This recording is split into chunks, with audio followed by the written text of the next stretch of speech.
Publik dibuat penasaran dengan kakek dari suami Dian Sastrowardoyo, Maulana Indraguna Sutowo, yakni Ibnu Sutowo, yang disebut-sebut berseteru dengan Bung Hatta alias Muhammad Hatta lantaran dugaan korupsi yang merugikan negara.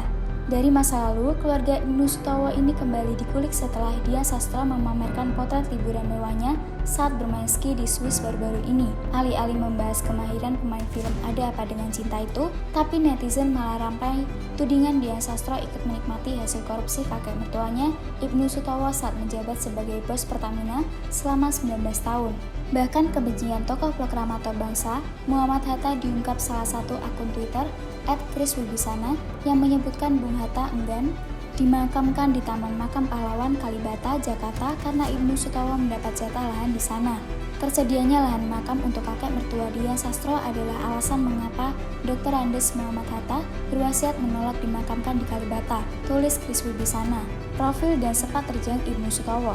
Sosok Ibnu Sutowo ternyata bukan orang sembarangan karena terkenal dengan julukan si Raja Minyak. Apalagi sosok ini disegani Presiden Soeharto saat masih memimpin Indonesia. Tidak main-main, Ibnu Sutowo menjadi bos alias Direktur Utama PT Pertamina selama periode 1957 hingga 1976, nyaris 20 tahun. Sebelum dipercaya menjadi bos Pertamina, Ibnu Sutowo lebih dulu menduduki jabatan Menteri Minyak dan Gas Bumi Indonesia pada periode 1966, lantaran ditunjuk langsung Soeharto.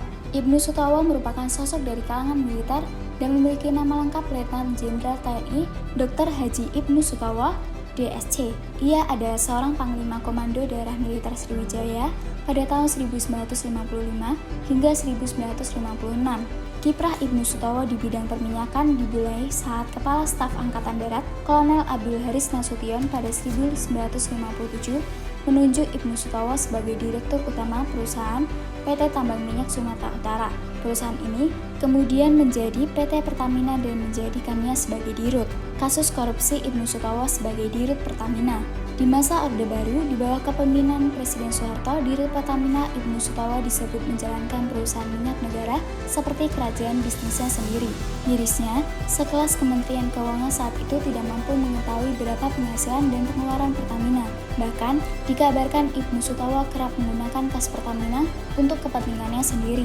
Bahkan kakek mertua Dian Sastrowardoyo itu sempat mengaku membagikan dana $500.000 Amerika setiap tahunnya. Uang ini diambil dari dana milik pemerintah alias uang negara. Tak main-main, saat menjabat sebagai dirut Pertamina, Ibnu Sutowo sudah memiliki 6 hingga 7 perusahaan pribadi. Bung Hatta melacak dugaan dana korupsi Ibnu Sutowo. Saat itu, banyak pihak sudah merasa aneh dengan kepemimpinan Ibnu Sutowo sebagai bos Pertamina. Alhasil, dibentuklah tim untuk menyelidiki aliran uang perusahaan minyak negara Pertamina dan salah satu anggota tim tersebut adalah Muhammad Hatta. Hatta adalah anggota Komisi 4 yang salah satu tugasnya menyelidiki berapa besar uang masuk ke rekening kakek mertua Dian Sastro, kata Kriswibisana yang mengaku saat itu mengutip buku biografi sang proklamator kemerdekaan Muhammad Hatta.